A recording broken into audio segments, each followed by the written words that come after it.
Jangan lupa menghadap ke bawah ya, posisi kepala menghadap ke bawah, jadi bukan tengadah gitu. Dan cukup tekan ujungnya hidung tadi, yang posisi plexus pistil lebah tadi, cukup ditekan saja sambil anaknya suruh bernapas lewat mulut, gitu, gitu aja. Nah, ditunduk lalu tekan.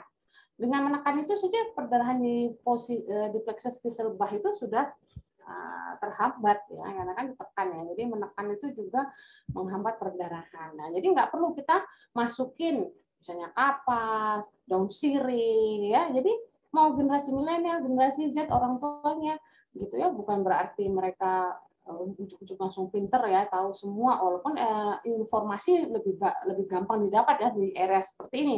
Kadang-kadang nggak juga, kadang-kadang informasi yang mereka dapat belum sesuai secara medis. Saya rasa seperti itu. Jadi ini perlu diketahui oleh orang tua dan anak.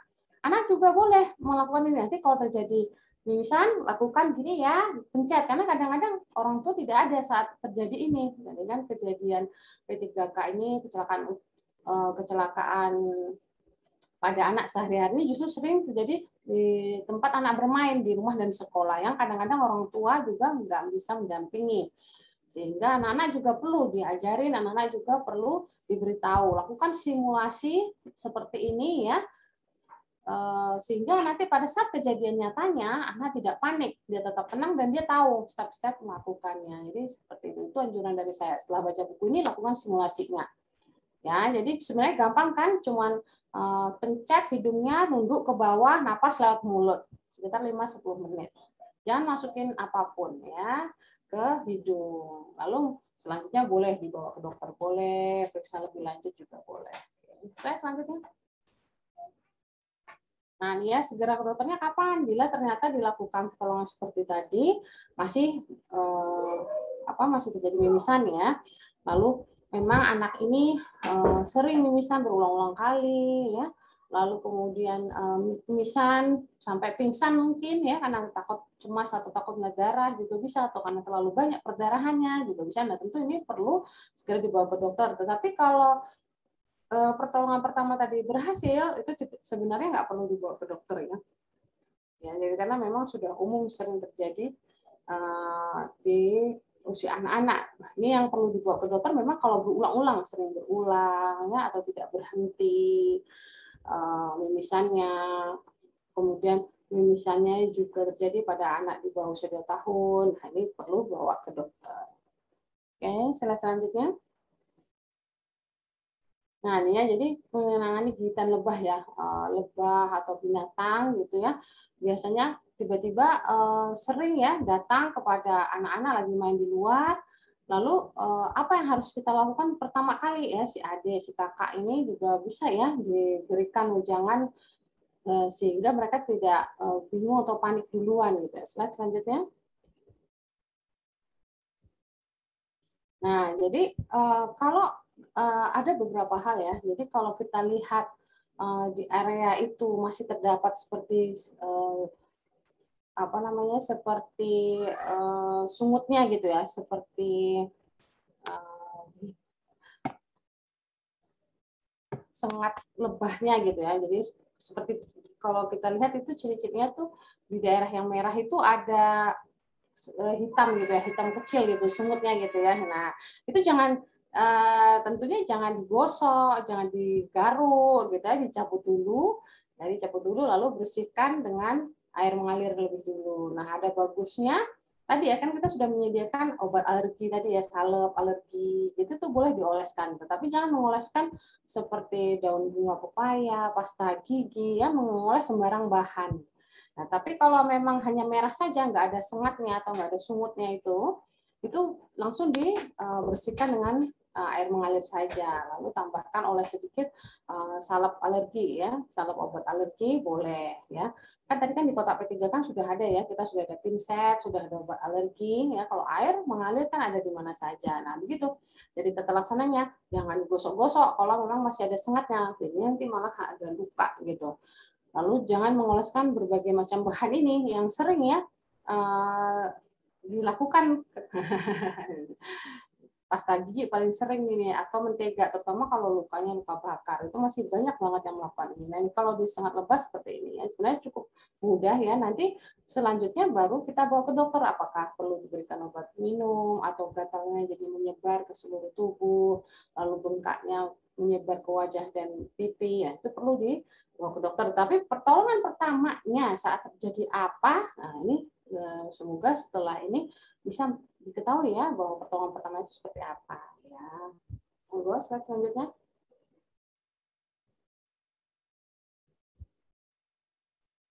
Nah ya, jadi kalau ke dokter tadi bilang muncul gatal atau bengkak meluas ya ke arah tubuh lain, bisa ke pipi, ke bibir, ke mata gitu. Lalu kemudian anaknya jadi sesak. Nah ini tentu pasti harus dibawa ke dokter tadi ya. Slide selanjutnya.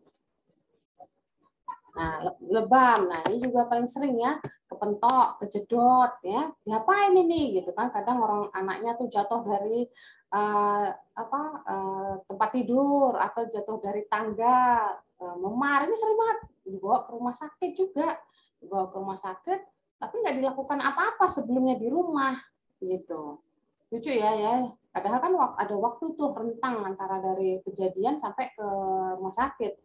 Ya, karena nggak tahu gitu mungkin orang tuanya gitu ya nggak apa-apa sih, tapi benar-benar setelah ini bisa tahu ya. Jadi pertama kali langsung tempelkan es batu yang dibungkus atau cukup handuk ya dingin karena mengurangi bengkaknya itu.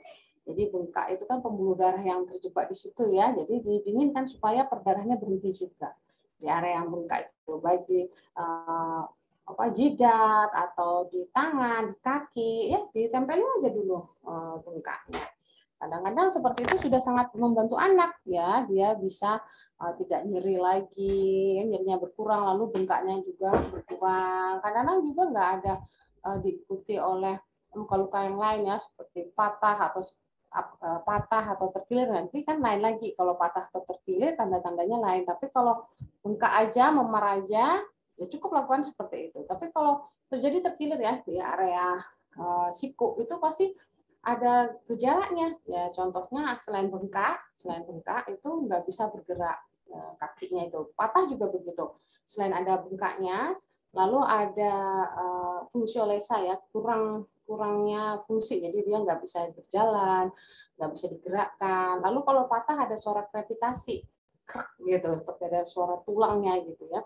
Nah, tapi itu tentu dengan kecelakaan yang lebih berat gitu ya. Kalau umumnya kalau kecedot aja, kepentok aja, itu sebenarnya biasanya paling sering ya memar itu tadi. Memar itu bisa ditangani sendiri. Nah, kalau terjadi memang terkilir nih dok gitu, memang bengkak di area sendi, lalu juga ada nih nggak bisa bergerak, gimana nih? Jadi jangan lupa ada rumusnya, RICE, RICE itu ya, RICE bacanya. RICE itu apa ya? Nanti kita lihat ya, RICE itu apa. Lalu ini ya, saya sering banget terjadi juga ya, dibawa ke rumah sakit nih, diurut dulu malahan gitu, bukan RICE, bukan yang lain ya, diurut. Ini paling nggak boleh juga ya, bengkak, terkilir, patah gitu ya. Ya itulah, kadang ada yang benar-benar terlalu khawatir, ada yang terlalu berani gitu, ekstrim gitu. Yang tengah yang cari ilmu malah nggak ada, aduh pusing jadi. Jadi padahal ada yang sebenarnya biasa aja ya, nggak ada tadi ya, nggak ada ciri-ciri fungsiolesa, lalu nggak ada ciri-ciri krepitasinya, ya hanya kejedot aja, kepentok, kejedot itu kan dikompres aja sudah cukup, ibu nggak usah capek-capek ke dokter, sebenarnya gampang gitu ya.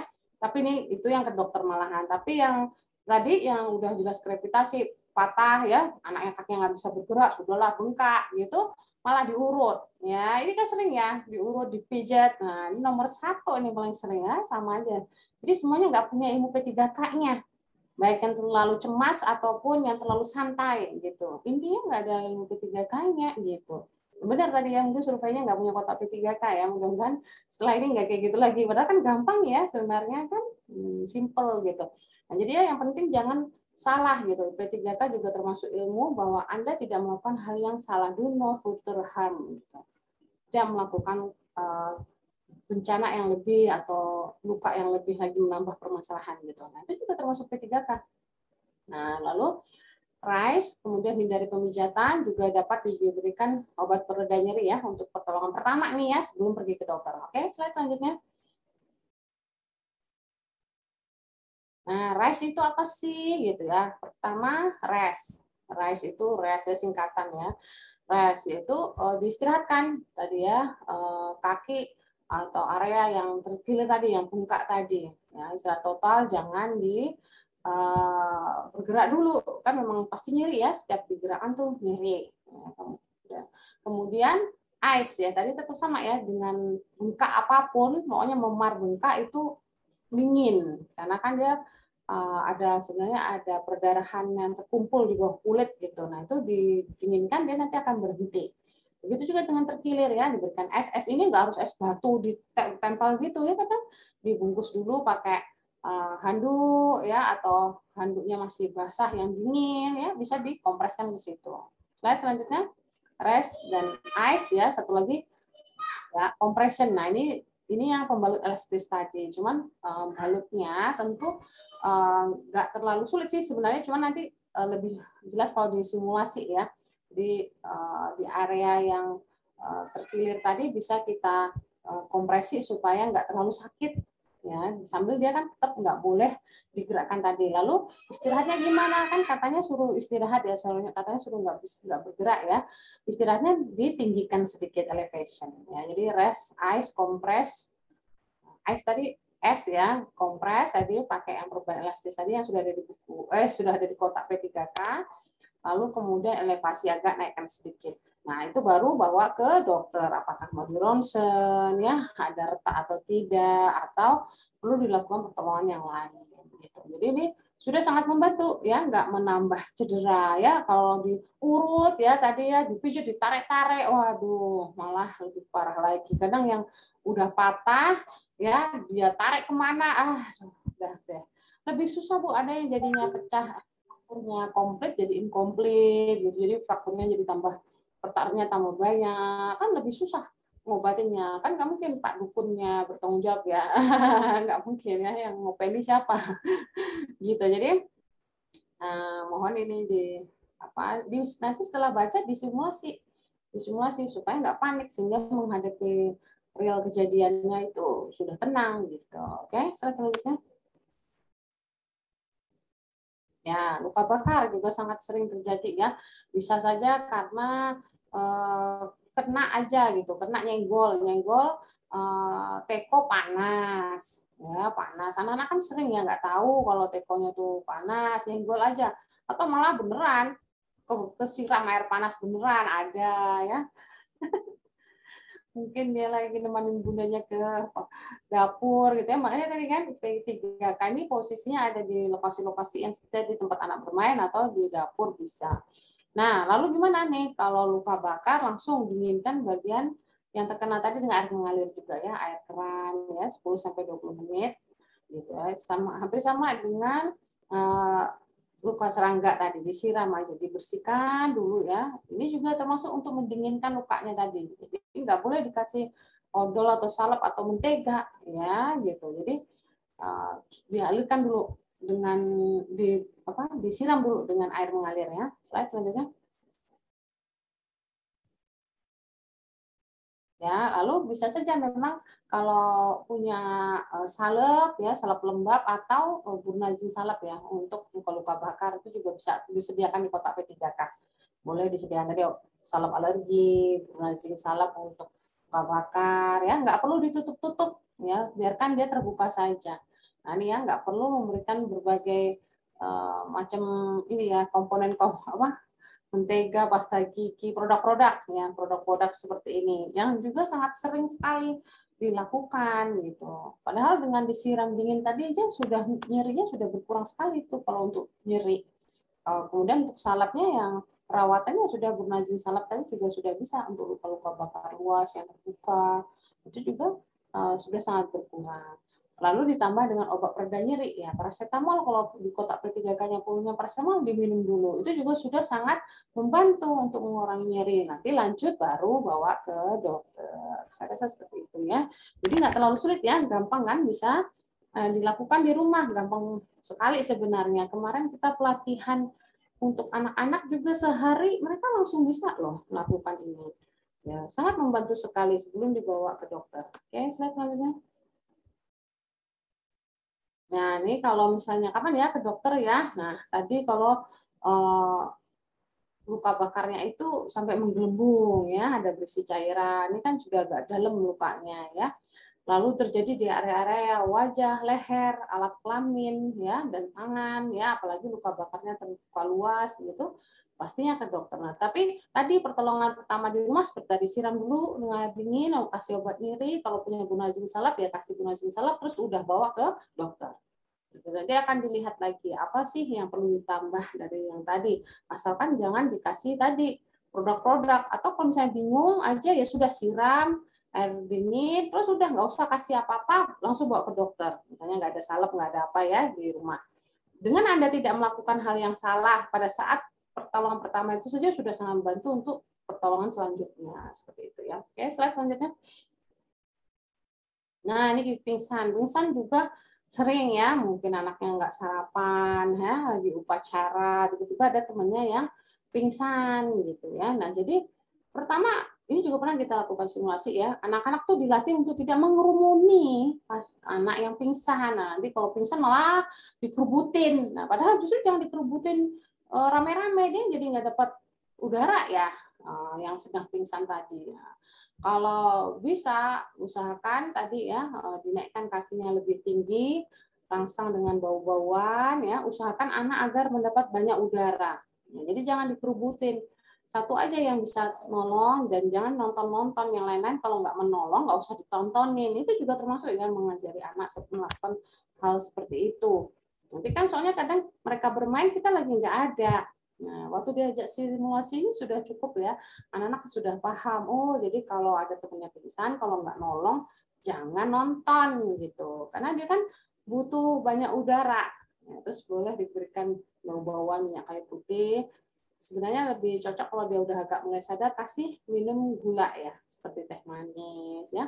Karena kan pada dasarnya pingsan pada anak-anak itu yang tadi ya, hipoglikemi, kecapean, gitu ya, mungkin belum sarapan tadi ya. Jadi kalau sudah agak mulai sadar boleh diberikan minuman yang ada gulanya, yang tinggi gulanya ya. Posisi kepala lebih rendah, naikkan kaki lebih tinggi supaya pembuluh darahnya banyak ke kepala dulu gitu ya. Kemudian segera bawa ke dokter bila masih tidak sadar juga dengan pertolongan seperti ini. Oke, selanjutnya. Nah, ini kalau tersedak memang harus penolong terlatih. Nah, penolong terlatih itu misalnya orang tuanya, ya orang tuanya boleh melakukan pelatihan ini ya, mungkin ya sederhana aja latihan seperti ini ke tenaga kesehatan ya, terutama bila anaknya itu yang tersedak sering ya terjadi ya, tapi ini tersedak yang anaknya nggak bisa batuk ya, dia nggak bisa batuk, dia nggak bisa bicara itu ya ciri-cirinya. Nah lakukan, tapi kalau dia masih bisa membatukkan suruh dia batukin. Kalau yang seperti ini yang dilakukan ini yang anaknya kondisinya tidak bisa batuk gitu. Ya, jadi bisa kita tepuk ya di punggung anak itu ya dengan ini punggung tangan kita juga. Jadi bukan nepok pakai gini, pakai yang ini, tapi yang sebelah sini gitu ya. Jadi nepoknya bukan pok-pok kayak gini gitu ya, di bagian punggungnya gitu untuk mengeluarkan yang sedang tersedak. Tetapi tersedak yang anaknya tidak bisa batuk efektif, ya, ini ada syarat-syaratnya ya. Yang posisi seperti ini, usia anak itu 1 tahun, yang sebelah atas ya Mbak ya, itu disclaimer-nya ya, petunjuknya. Anaknya usia 1 tahun, posisinya seperti ini ya. Lalu tidak bisa batuk efektif, jadi dia nggak bisa batuk, nggak bisa ngomong, itu ciri-cirinya. Dan masih sadar, kalau nggak sadar pasti ibu langsung harus bawa ke dokter aja. Nah, kalau misalnya seperti ini, lalu bisa dilakukan pertolongan yang seperti ini ya, birth flow ini. Ya, cuman tadi satunya yang nolong juga harus terlatih. Jadi kan sebelum kejadian. Jadi ini P3K ini simulasinya sebelum kejadian, ilmunya sebelum kejadian. Kalau sudah kejadian Anda tinggal praktek langsung. Tadi. Karena nggak ada lagi latihan pada saat kejadian ya. Oke, slide selanjutnya. Ya, ini juga ya. Jadi bisa satu lagi yang manuver Heimlich. Jadi ada dua ya. Ini yang untuk anak di atas 1 tahun. Kalau baby lain lagi ya. Mungkin saya nggak masukin ke sini memang. Kalau baby di bawah 1 tahun caranya beda lagi. Nah, jadi ini yang untuk anak-anak ya di atas 1 tahun. Seperti ini ya. Bisa dari punggung lalu hentak dipeluk ya. Kita pegang tangannya gini ya. Nah, tangan kita gini terus kita seperti memeluk dari belakang terus hentakkan ini diafragmanya tuh ke atas gitu. Jadi memang agak sakit juga sih, tapi ya memang begitu caranya supaya yang tersedak nyangkut tadi segera bisa keluar. Ya, jadi kita seperti memeluk anak terus kita hentakkan ya dari bawah diafragmanya dia ke belakang. Slide selanjutnya. Nah, kalau tenggelam bagaimana? Nah, prinsipnya ini tenggelam mencegah lebih baik mengobati. Nah, susahnya tenggelam itu kan kadang arusnya udah ngebawa anak itu kemana gitu. Jadi nggak bisa kita tolong. Nah, sebenarnya kalau sudah pertolongan tenggelam ini kan ya hal yang istilahnya terakhir ya, terakhir. Yang pertama tentu pencegahan saya anjurkan. Jadi usahakan Anda itu waktu berenang ya harus diawasi anaknya. Apalagi anaknya belum bisa berenang. Apalagi di alam bebas itu paling nggak boleh kalau anaknya itu masih kecil ya di bawah 5 tahun belum bisa berenang ya di alam bebas itu paling nggak boleh. Itu terakhir itu benar-benar yang harus orang yang dengan pengalaman kalau di alam bebas. Karena nggak akan tahu tiba-tiba tuh arusnya bagus, ternyata tiba-tiba terseret gitu. Sehingga pertolongan tenggelam ini ilmu yang terakhir ya, usahakan pencegahan ya Bunda sekalian ya. Nah kalau di kolam renang itu ada rumusnya kita harus menjaga dia sejauh jangkauan kita. Kalau dia lepas sejangkau gini, ya ibu kejar gitu, diawasin gitu. Siapa yang bisa berenang? Mungkin pelatihnya, mungkin orang tuanya, ya.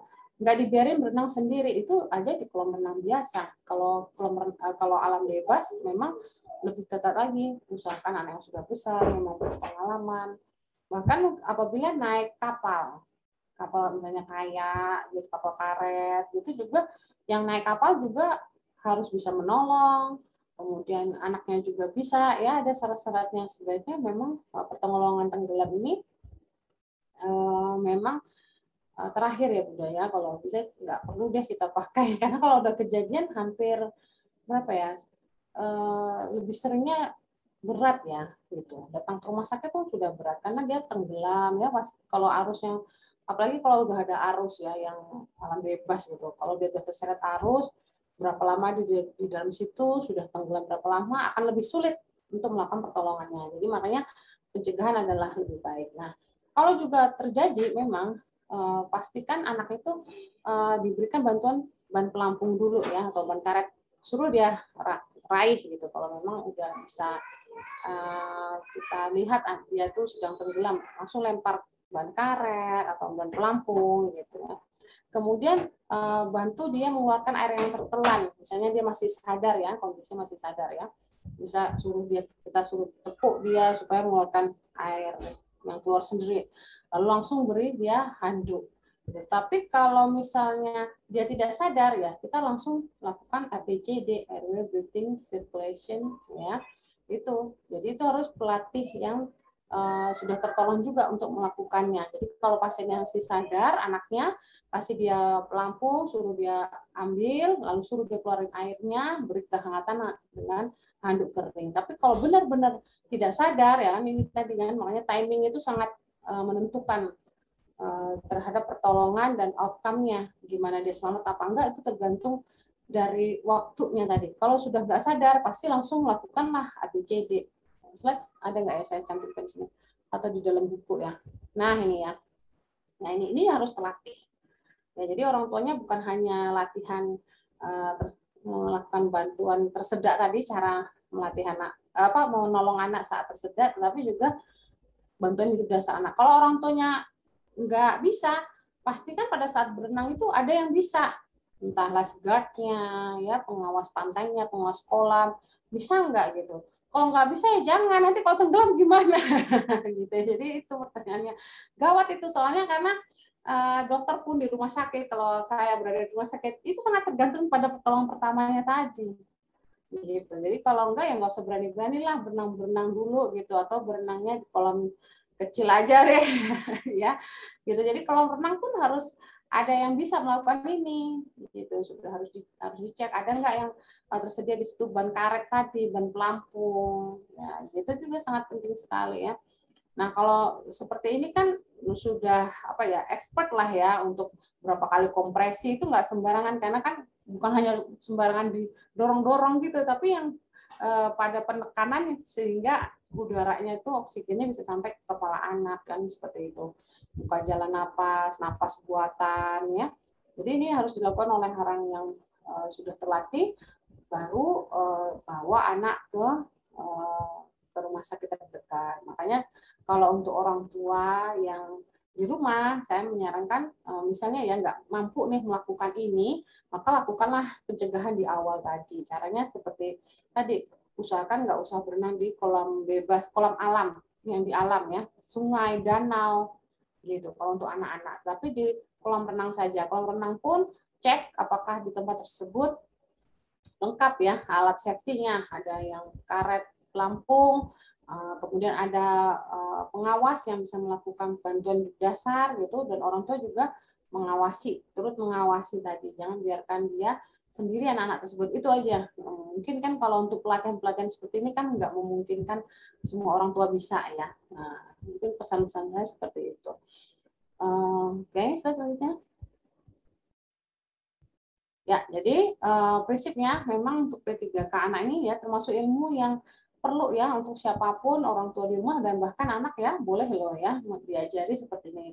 Jadi tetap tenang, kita manfaatkan benda-benda sekitar tadi. Lalu jangan lupa tetap harus minta pertolongan atau bantuan medis ya. Cuman sebelum menuju ke sana, siapapun yang menjadi penolong pertama kecelakaan pada anak ini sudah paham ya. Kalaupun nggak punya ilmu nolongnya, nah ini yang paling jadi pesanan saya, yang penting jangan lakukan yang salah lah, gitu ya. Jangan lakukan do no further harm kalau bahasa Inggrisnya, kalau bahasa Inggrisnya itu seperti do no further harm, lalu baru bawa ke medis. Gitu. Baik, selanjutnya. Ya, oke, ini adalah buku yang ya, sudah beredar ya di buku ini ya. Jadi buku ini juga terinspirasi ya pelatihan-pelatihan yang sudah kita lakukan waktu sebelum pandemi ya. Dan alhamdulillah anak-anak itu bisa kok diajari pelatihan P3K anak ini. Oke, saya kembalikan kepada moderator ya. Nanti ada kuisnya ya buat yang bisa menjawab dapat hadiah loh nanti. Ya. Langsung ya dari Dokter Vika. Oke, terima kasih dokter, Masya Allah. Jadi selama diterangin tadi itu rasanya kayak, oh iya ini pernah nih. Misalnya kayak ini kan apa, luka bakar, terus odol gitu ya, biasanya identiknya dengan seperti itu. Yang belum dibahas ini biasanya obat mujarab ibu-ibu, ini air liur, air ludahnya ibu. Jadi dari dulu dok benar, ya. Jadi ada saat itu yang sampai sekarang tuh saya masih keinget aja. Jadi kalau misalnya luka gitu, udah ludah diseset gitu. Nah kalau yang kayak gitu bener nggak dok itu? Katanya kan ludah mungkin ludahnya ibu ya insya Allah bisa menyembuhkan gitu. Kalau secara medis mungkin gimana dok? Nah, ya, jangan ya. Jadi kalau air ludah itu memang ada enzim betialin ya untuk di makanan, tapi kalau untuk di luka yang sudah terbuka beda lagi. Jadi memang dia ada manfaatnya, tetapi kan untuk yang di sekitar sini saja gitu, misalnya makanan yang masuk. Gitu. Tapi kalau sudah ke luka-luka dengan setiap tubuh kita ini kan beda ya, apa namanya, bakteri komensalnya aja udah beda-beda setiap area itu. Nanti jadinya nggak disarankan lakukan seperti itu ya. Saya lupa di waktu nulis ini kayaknya saya nggak kepikir karena mungkin yang datang ke saya pada waktu itu yang kebanyakan itu tadi. Jadi waktu nulis saya contohnya tuh barang-barang seperti itu gitu. Bahkan ada Iya. ya. Oke ya. Ya. Kalau begitu nanti daripada saya yang nanya terus, sebenarnya saya banyak banget dok pertanyaannya juga. Soalnya seru bahas seperti ini. Nah, teman-teman bisa langsung raise hand aja bagi yang ingin bertanya. Ada kesempatan langsung bertanya sama pakarnya ya, sama dokter spesialis anak, dokter Vika Faradiba. Monggo, ini tidak ada langsung Mbak Atina. Silahkan untuk bertanya. Ya, silakan Mbak Atina. Ya, terima kasih Kak Lisna. Ya, izin bertanya dok, itu kalau misalnya kayak tadi yang serangga gitu ya, kalau misalnya nggak punya salep itu boleh nggak sih dikasih minyak angin gitu? Kadang kan ada minyak-minyak herbal gitu juga kan ya. Terus sama kalau apa itu, anak saya tuh pernah masukin ini apa biji kopi ke dalam hidung itu nggak bisa keluar-keluar. Nah, itu tuh sampai akhirnya kita ke UGD sih jadinya. Ya itu tuh bisa nggak sih ada pertolongan pertama itu caranya gimana gitu. Makasih. Jadi langsung saya jawab aja ya. Jadi kalau minyak-minyak nggak boleh ya untuk alergi tadi kan, gigitan serangga tadi minyak itu nggak boleh ya. Tadi hanya disiram aja, kalau nggak ada obat alergi, salep alergi ya sudah disiram saja, lalu nanti minta obatnya ke rumah sakit dan diberikan minyak lagi. Itu kan minyak itu sifatnya hangat yang melebarkan pembuluh darah, nanti malah semakin iritasi jadinya. Jadi sifatnya minyak, balsam itu kan melebarkan pembuluh darah. Jadi dia semakin wah, semakin ini dia nanti sakit itu yang area yang digigit itu tadi ya. Lalu kemudian kalau termasuk ya sering ya memang ada biji-bijian masuk ke hidung anak, itu memang nggak bisa dilakukan pertolongan pertama di rumah. Ya. Karena memang ngambilnya harus pakai alat ya, bukan pinset ya. Itu alatnya yang punya juga cuma dokter THT gitu. Jadi agak panjang tapi ada penjepitnya di depan itu, bukan pinsetnya. Dan anaknya harus tenang. Kalau anaknya nggak bisa tenang, ya terpaksa dibius juga. Makanya lebih baik tadi ya tetap mencegah ya. Kalau sudah kejadian seperti itu ya sudah benar, langsung bawa aja ke UGD. Nanti akan dilakukan pertolongan. Kalau dokter UGD nggak bisa, kita ke dokter THT-nya yang alatnya lebih komplit. Atau malah harus dibantu juga dengan dokter anestesi untuk ngebiusnya. Nah itulah kadang susahnya seperti itu ya. Kalau sudah kejadian jadi repot ya, jadi panjang ceritanya gitu. Mungkin ini pesan juga untuk orang tua supaya ya harus mengawasi anak ya kalau bermain. Apalagi kalau balita ya, jangan berikan mainan yang terlalu kecil-kecil, bisa dimakan, masuk ke hidung, kemana-mana gitu ya. Jadi ada juga pencegahan lebih baik kan tetap daripada mengobati. Iya. Bagaimana Mbak Atina? Mungkin ada yang mau ditanyakan lagi. Terima kasih dok. Masih di unmute? Ya. Ya, terima kasih dok. Kalau misalnya kayak ada serangga masuk ke mata gitu gimana dok? Suruh kedip-kedipin aja atau gimana? Kadang nggak keluar-keluar itu. Ya, kalau ada tetes mata sebenarnya bisa kan dibersihkan tetes mata ya, tapi yang bukan tetes mata hanya yang pisin gitu juga nggak apa-apa ya. NaCl ya yang steril, bukan obat. Nah, itu bisa ya supaya dia nge-wash out maksudnya. Supaya dia keluar ya, jadi keluarnya lewat situ. Kalau nggak bisa dikeluarin ya, selain ibu, misalnya sudah ibu lakukan pertolongan tuh nggak bisa dikeluarin ya harus ke medis, nanti butuh alat tertentu untuk mengeluarkan itu gitu. Kalau pertolongan pertamanya bisa aja pakai visin ya, larutan NaCl, larutan garam steril kalau ada ya di rumah. Biasanya pasien ada juga yang sedia itu misalnya untuk campuran ibu anaknya, itu bisa ya Bu, Ibu berikan itu untuk membersihkan matanya itu, pakai itu caranya. Oke. Baik. Terima kasih dok. Oke, terima kasih Dokter Vika. Ada yang mau bertanya langsung lagi? Sebenarnya kalau di kolom chat ada 2 pertanyaan lagi, tapi mungkin mau disampaikan langsung oleh Mam Ika Elisa. Mau disampaikan langsung? Atau saya bacakan?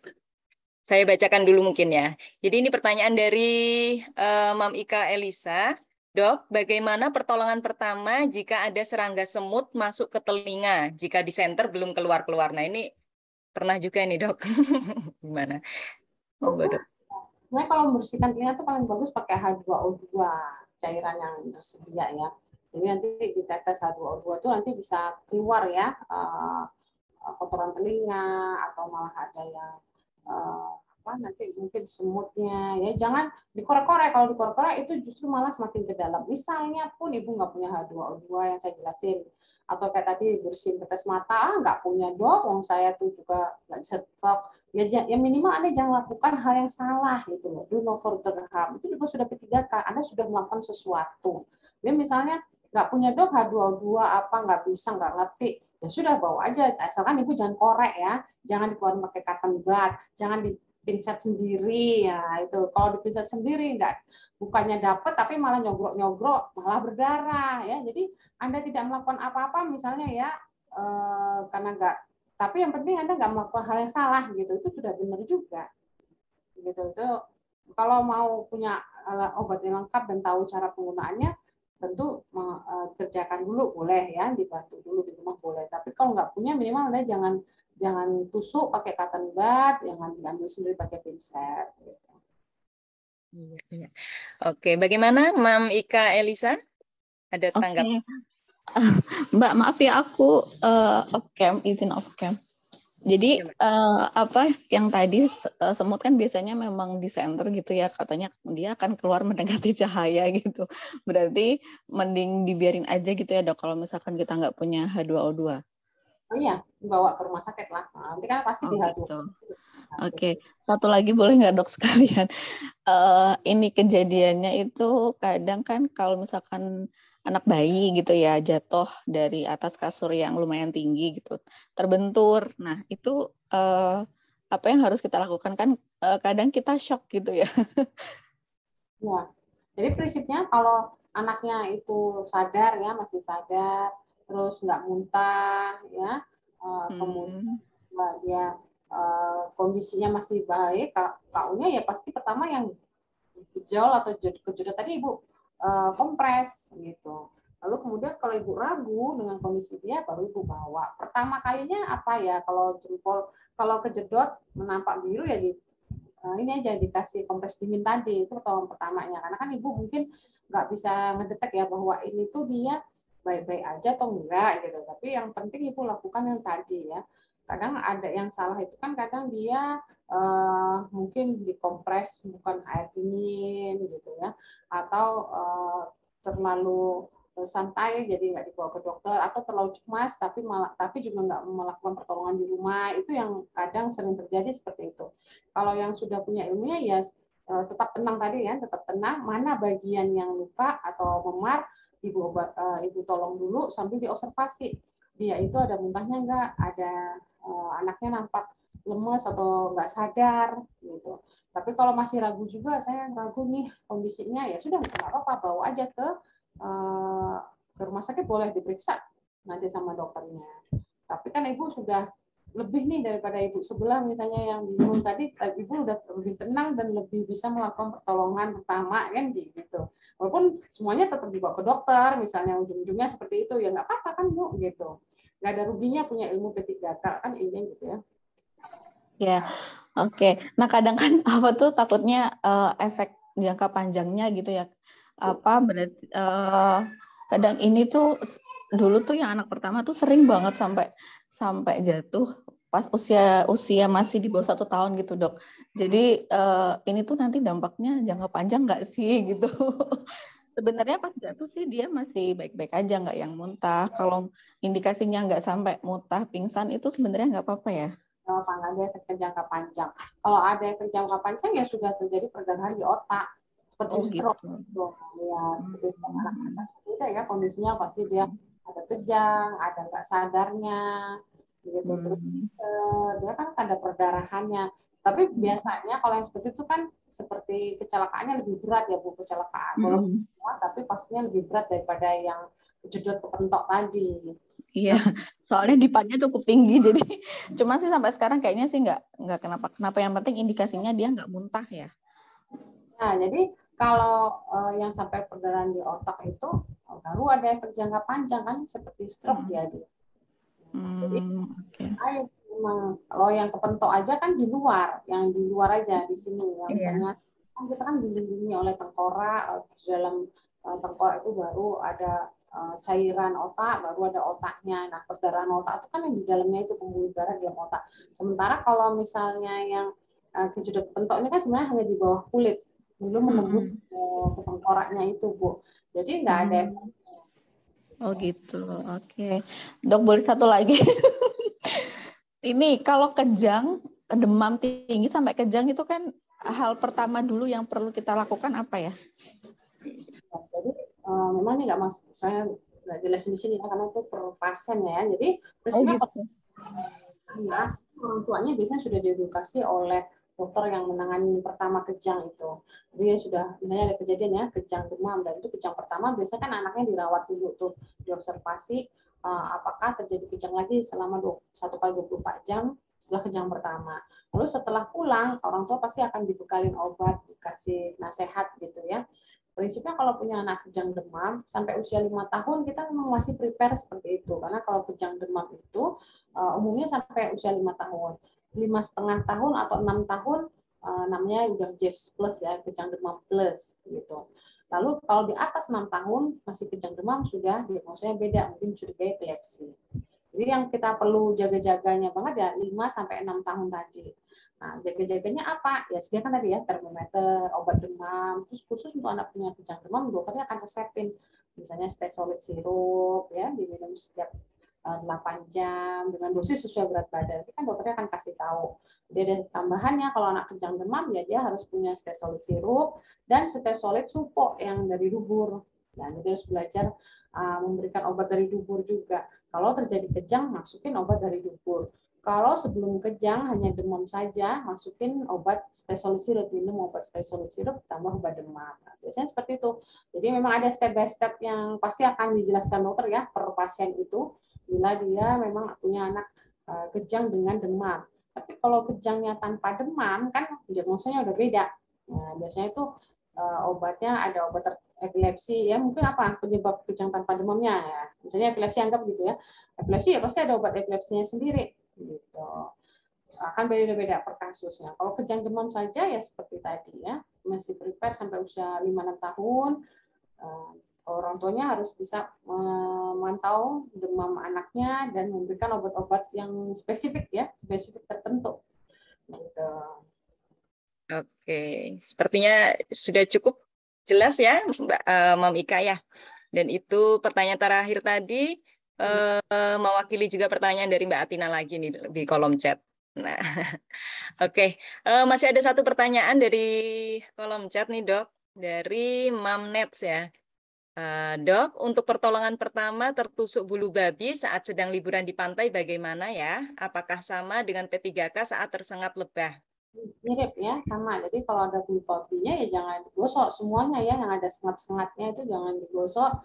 Siram pakai air dingin. Kalau sedia di dekat situ ada salep alergi ya olesin itu dulu. Lalu kan biasanya kalau bulu babi lebih, kalau seafood ya semua jenis-jenis dari seafood itu kan lebih keras ya alerginya ya segera bawa ke dokter ya pastinya. Jadi intinya ini P3K anak ini tidak menghilangkan fungsi pelayanan medis gitu. Ada tertentu ya bawa gitu, tapi sebelum membawa Anda tidak melakukan hal tadi ya yang salah tadi gitu. Prinsipnya kan seringnya tuh dibawa dengan sudah ditolong tapi salah pertolongannya atau tidak ditolong sama sekali, itu juga sama ya, kurang ininya, kurang baiknya. Kalau lebih baiknya ya sudah melakukan pertolongan yang benar, tetap dibawa ke dokter lagi. Mirip ya Dok ya. Oke, bagaimana Mam Net sudah ya? Oke, terima kasih. Oke, terima kasih. Oke, karena waktunya sudah mepet nih jam 10 ya Dokter, sepertinya sudah ada kegiatan aktivitas lainnya. Jadi penutup nih ya dari Mam Eva ya. Dari Mam Eva, satu lagi masih bisa ya Dok ya, nyempil pertanyaan. Oke. Oke Dok, bagaimana pertolongan pertama untuk anak mimisan? Nah ini, mungkin Mam Eva bergabungnya agak terlambat tadi ya, karena sudah disampaikan oleh Dokter Vika juga dan ada di ibu yang lain nih, soalnya ini kan jadi bahan kuis bukannya ya. Nah benar, nah ya ini dia, benar. Oke, untuk Mam Eva, ini nanti jawabannya nanti mungkin bisa melihat dari konsep Mam yang lainnya, karena ini akan jadikan kuis dan berarti sekalian aja ya ini Kak Tirta, mungkin teman-teman semuanya nanti yang di sini ya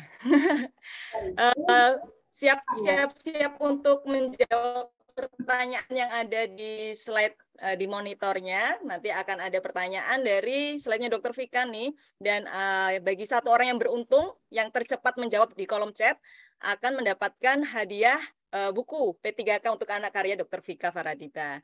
Oke, mungkin parents bisa siap-siap terlebih dahulu jempolnya atau mungkin siapkan 10 jarinya untuk mengetik ya. Oke, dalam hitungan ketiga nih, Kak Tirta siap ya Kak Tirta ya? Kita tayangkan bersama kuis dari Dr. Vika dan akan mendapatkan hadiah P3K. Oke, silahkan. Ini Kak, ini kan option A, B, C, mungkin diketik A, B, C atau 1, 2, 3 ya. gitu kali ya? Cukup A, B, atau C gitu ya? Jawabnya ya. Siap-siap di A, B, dan C. Kak. Ya, hitung mundur nih.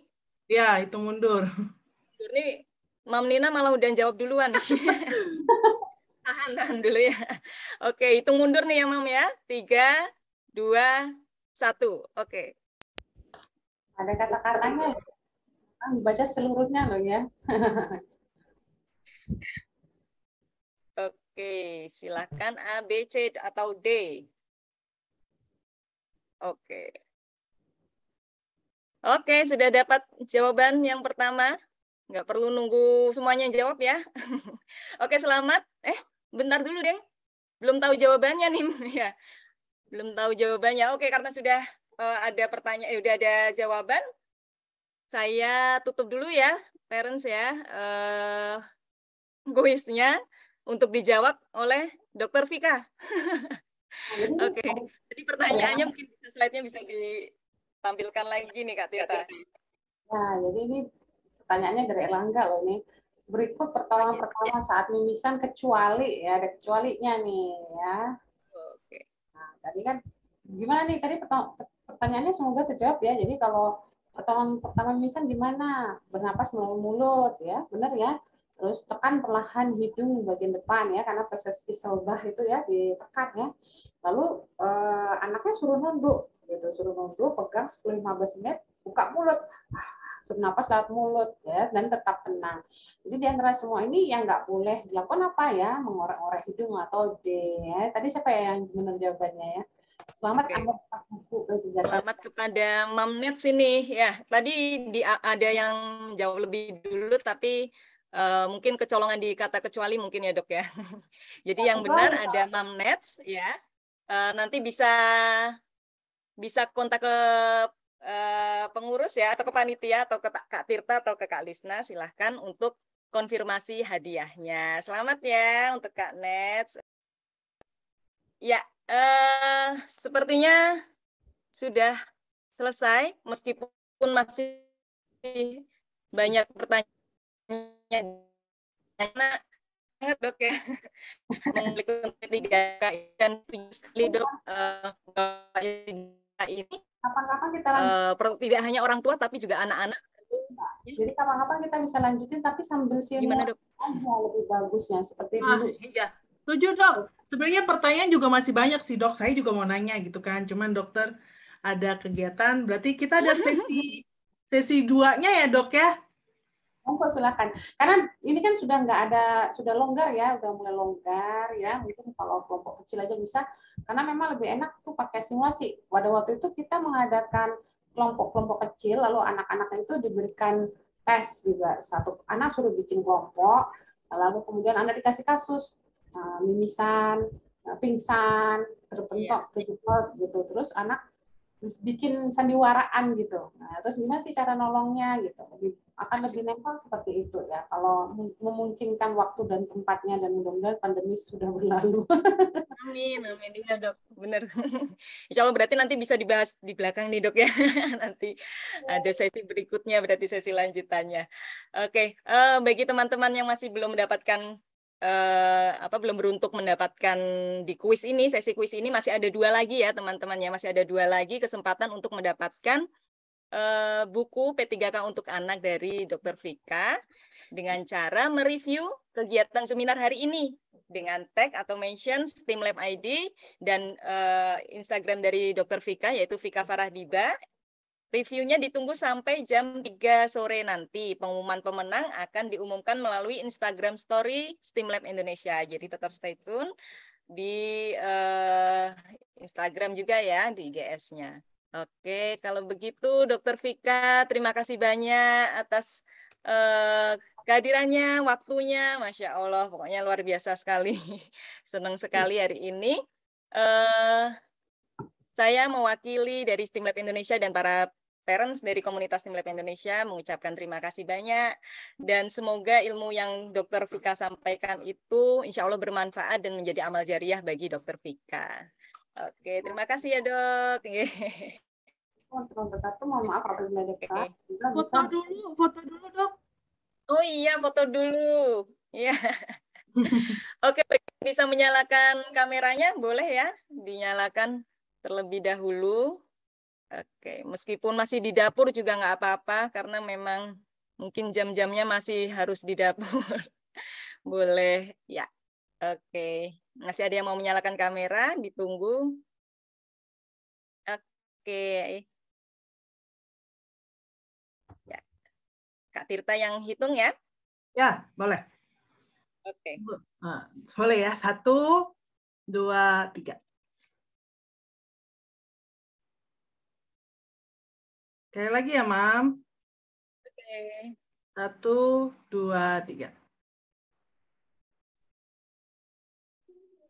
Siap. Oke, terima kasih semuanya.